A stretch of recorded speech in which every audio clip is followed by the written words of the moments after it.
Bem, pessoal, vamos então começar a nossa palestra de sábado. Como sempre, nós estamos aqui justamente porque nós necessitamos deste momento mais perto de Deus. Hoje nós vamos ver no capítulo 11, no item 5, nós vamos ver o dai a César o que é de César. Então todos nós já pelo menos ouvimos em algum momento essa frase e entendemos bem do que se trata. Então tínhamos ali uma situação em que os religiosos da localidade, tentando indispor Jesus contra o império, tipo assim, eu vou pegar você numa situação em que se você falar algo contrário às leis, ao império, o próprio império vai te exterminar. É um cuidado que nós temos nos dias de hoje, porque de certa forma, de repente não nos núcleos que participamos, mas de certa forma há uma perseguição ao religioso. Aquela pessoa que se diz religiosa já é vista de forma diferente. E cabe a nós termos cuidado nas nossas palavras, nas nossas manifestações. E assim, Jesus, com todo esse cuidado e principalmente sabedoria, ele responde à pergunta de forma muito inteligente. Então perguntaram a eles se era lícito pela lei, ou pela doutrina cristã, ou pelo sentimento dele, que as pessoas pagassem tributo a César. O que estava acontecendo? Aquela região havia sido invadida e estava controlada pelo Império Romano. Então haviam agentes do Império Romano ali como governador, os chefes da localidade, as próprias polícias que ali estavam. Todos eles cumpriam as ordens de César. E uma dessas ordens era arrecadar tributos. A guerra se fazia constantemente para a manutenção do Império Romano e se fazia necessário colher tributos. E aí perguntaram então a Jesus se era lícito pagar tributos a César. E isso daí é claro que se Jesus dissesse assim, não, o nosso povo ele tem uma origem, tem uma sabedoria, tem um conhecimento, nós temos as nossas terras, nós temos, e por isso nós devemos a nós mesmos e não ao império que veio aqui e nos dominou. Quando concordamos com isso? Isso seria uma fala revolucionária. E isso daí implicaria que Jesus se tornaria o inimigo do Império Romano. Jesus, apesar de entender, e que na realidade todos os judeus, eles tinham esse sentimento. Era um sentimento presente, constante. Todos eles falavam em praça pública, talvez não efetivamente contra o Império Romano, mas eles buscavam de toda forma deixar claro que eles eram um povo autônomo, que eles tinham as religiões deles.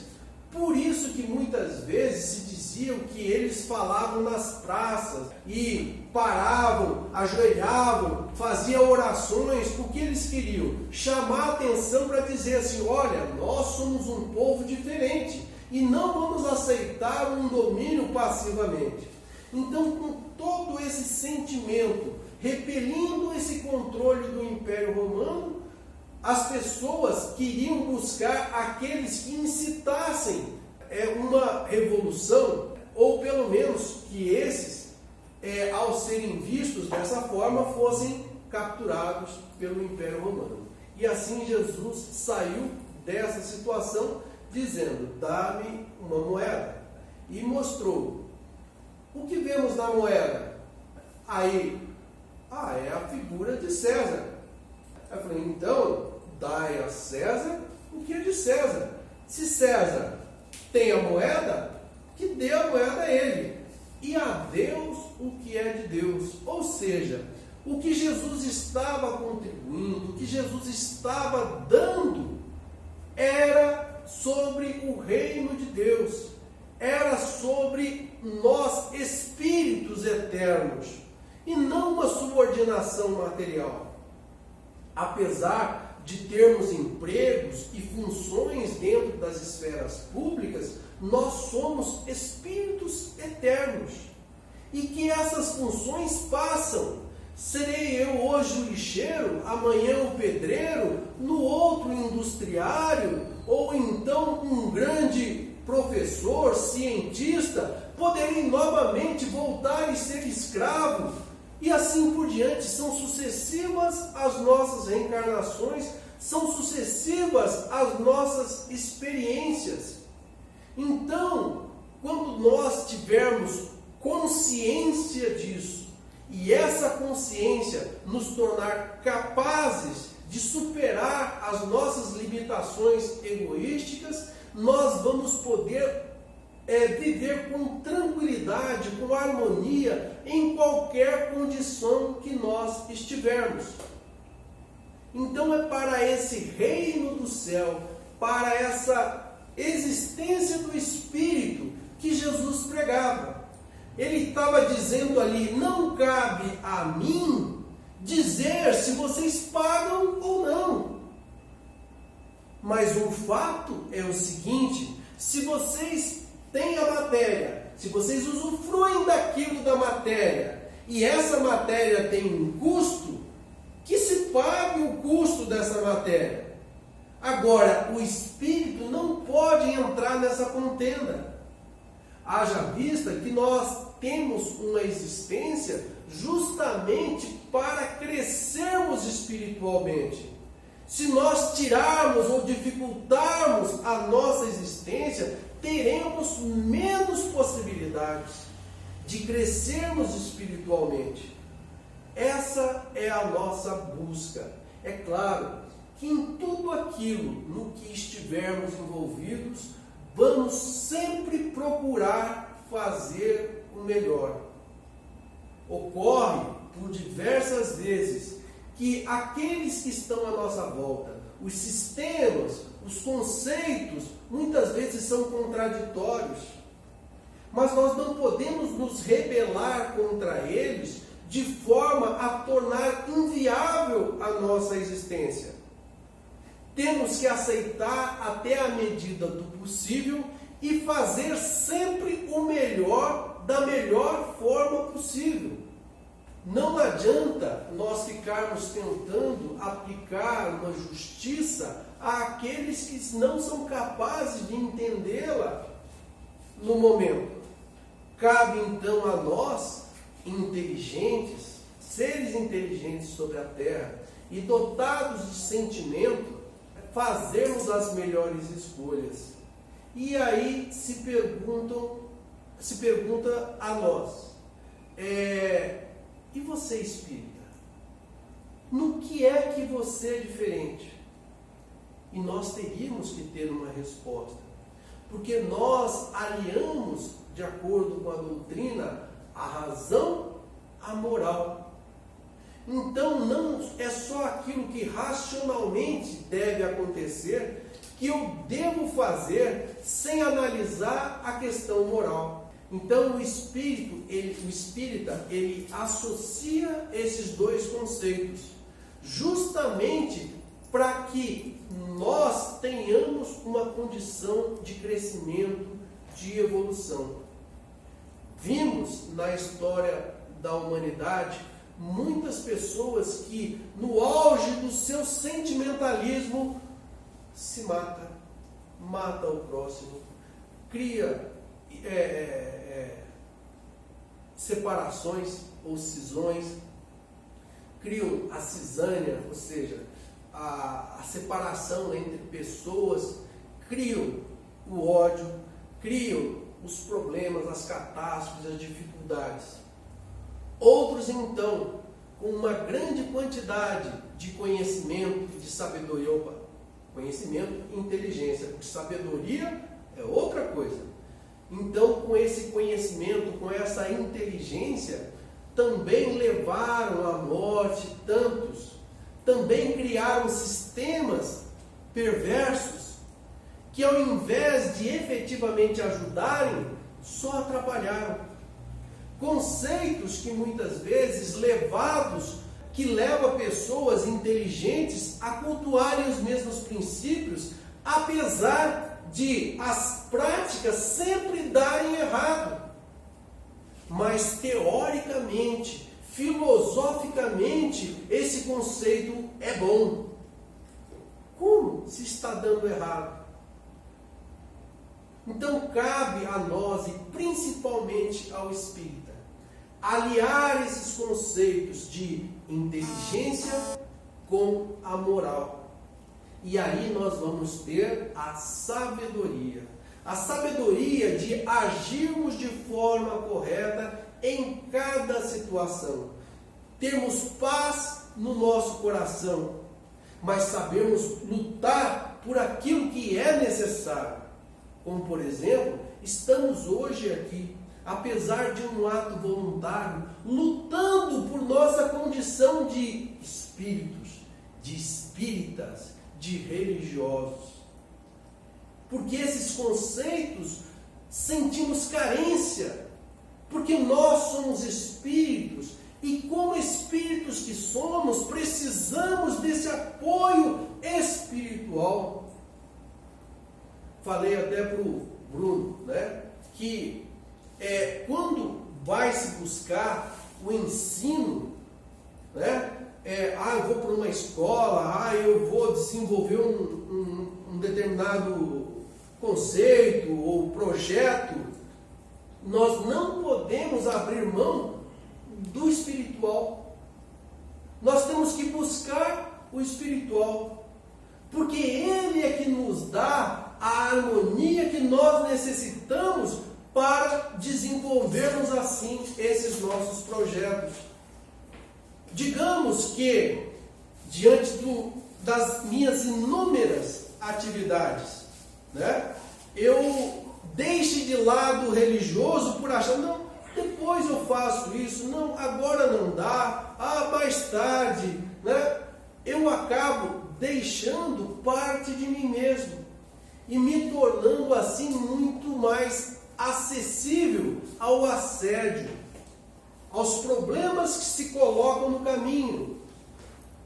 E aí eu vou ter menos paciência com pessoas, com adversidades, com problemas. Talvez uma decepção me afete muito mais por não estar cultuando o lado religioso. E aí vemos as pessoas que se suicidam. Não podemos dizer que uma pessoa que se suicide entenda bem o conceito de religiosidade, e muito menos seja espírita. Nesse nosso longo processo dentro da doutrina espírita, nós já vimos muitas vezes pessoas que se diziam espíritas, mas que não se aprofundavam no conceito, não entendia a prática. Ele vivia a ideia, sou espírita, o evangelho, mas não adentrava, parece que aquilo não repercutia na alma dele. Como uma pessoa que eu conheci,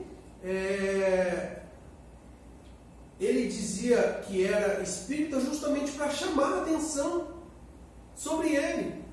E às vezes ele se postava na frente de igrejas evangélicas só para ser chamado para entrar e dizer, não, eu sou espírita. Ele queria e não era espírita.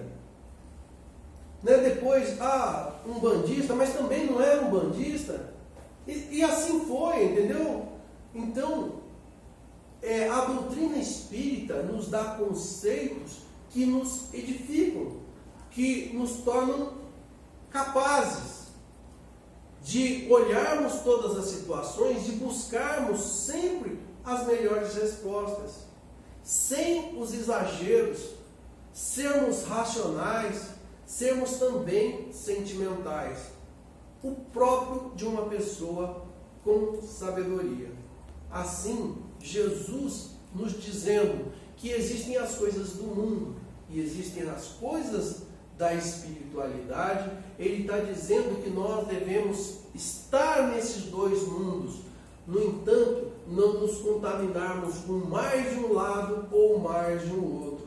Porque existe também essa questão da espiritualidade. Aquela pessoa que para ela tudo é espírito ou tudo é espiritualidade e esquece do dia de hoje, sabe? Do ir trabalhar, de matar o seu leão, entendeu? De fazer o que tem que fazer. Vive uma coisa assim, parece que tudo, uma energia, existem. Vamos conviver com elas, né? Buscando viver no mundo com aquilo que o mundo nos pede, sem nos contaminarmos com as coisas ruins. É isso que Jesus nos ensina quando disse: dai a César o que é de César e dai a Deus o que é de Deus. Vamos ler aqui um pedaço do Evangelho. Então os fariseus, tendo se retirado, decidiram entre si surpreendê-lo em suas palavras. Mandaram-lhe, pois, seus discípulos com os herodianos dizer: Senhor, sabemos que sois verdadeiro e que ensinais o caminho de Deus pela verdade, sem considerar a quem quer que seja, porque não considerais a pessoa nos homens. Dizei-nos, pois, vosso conselho sobre isso. É-nos permitido pagar tributo a César ou não pagá-lo? Mas Jesus, conhecendo a sua malícia, lhes disse: Hipócritas, por que me tentais? Mostrai-me a peça de dinheiro que se dá para o tributo. E tendo eles lhe apresentado uma moeda, Jesus lhe disse: De quem é esta imagem e esta inscrição? De César. Disseram-lhe. Então Jesus lhe respondeu: Dai, pois, a César o que é de César, e a Deus o que é de Deus. Tendo ouvido falar dessa maneira, admiraram-se de sua resposta e, deixando, se retiraram. A questão da proposta a Jesus era motivada pela circunstância de que os judeus, tendo horror ao tributo que lhes era imposto pelos romanos, dela fizeram uma questão religiosa. Um partido numeroso se formara para repelir o imposto. O pagamento do tributo era, pois, para eles uma questão irritante e atual, sem a qual a pergunta feita a Jesus: é-nos permitido pagar ou não pagá-lo o tributo a César? Não teria nenhum sentido. Essa questão era uma armadilha, porque, de acordo com a sua resposta, esperavam excitar contra ele seja a autoridade romana ou os judeus dissidentes.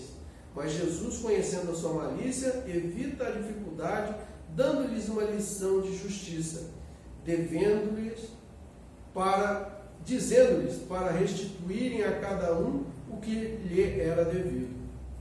Esta máxima, dai a César o que é de César, não deve ser entendida de uma forma restritiva e absoluta. Como todos os ensinamentos de Jesus, é um princípio geral, resumido sob uma fórmula prática e usual, e deduzida de uma circunstância particular. Esse princípio é uma consequência daquele que manda agir para que os outros, como quereríamos que os outros agissem para conosco. Ele condena todo prejuízo material e moral, acarretado a outrem, toda violação dos seus interesses, prescreve o respeito dos direitos de cada um, como cada um deseja que se respeite os seus. Estenda-se ao cumprimento dos deveres contraídos com a família, a sociedade, a autoridade, assim como para com os indivíduos. Então, esse conceito do dai a César o que é de César e a Deus o que é de Deus se estende para todas as áreas da nossa convivência. Assim, cabe a nós termos essa tranquilidade de buscar termos uma resposta eficiente e harmoniosa para todas as situações que nos são impostas. Então, esse era o nosso estudo de hoje. É claro que o nosso desejo é sempre de auxiliar nas nossas reflexões. Muitas vezes nós necessitamos de lições contundentes, de situações que sejam reveladoras na nossa vida. No entanto, muitas vezes essas revelações nós temos que descobri-las nós mesmos.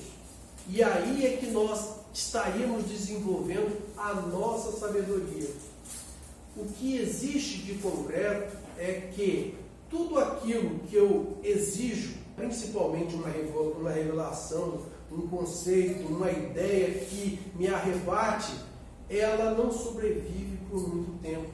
Porque normalmente daqui a pouco eu quero novas provas, eu quero novas condições, eu quero novas situações. Então, quando nós buscamos a Deus e a espiritualidade, todo o resto nos é acrescentado.